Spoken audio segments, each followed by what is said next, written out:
কি হয়েছে? হুম, কাম বাড়াইছো রয়েছে জায়গায়। হ্যাঁ, কামগুলো যে বাড়াইছো, কামগুলো কি করবে এখন এত রাত্রে? কি কিচ্ছু বোঝে না উনি। অ্যাক্টিং অ্যাক্টিং তো ভালোই জানো। হুম, ফুলি চলো, আসো আসো।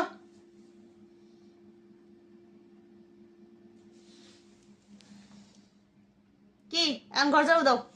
ঘর নোংরা করছো না, ঘর ঝাড়ু দাও। এই যে কতগুলো ভাত ফেলাইছে, এগুলো কে উঠাইবো?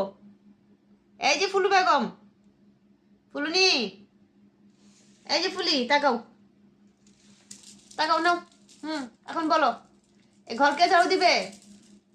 হ্যাঁ, ঘর যে নোংরা করছো। কি কাম বাড়াই চুপ করে লুকাইছো এসে না? কি ডাকতেছি না?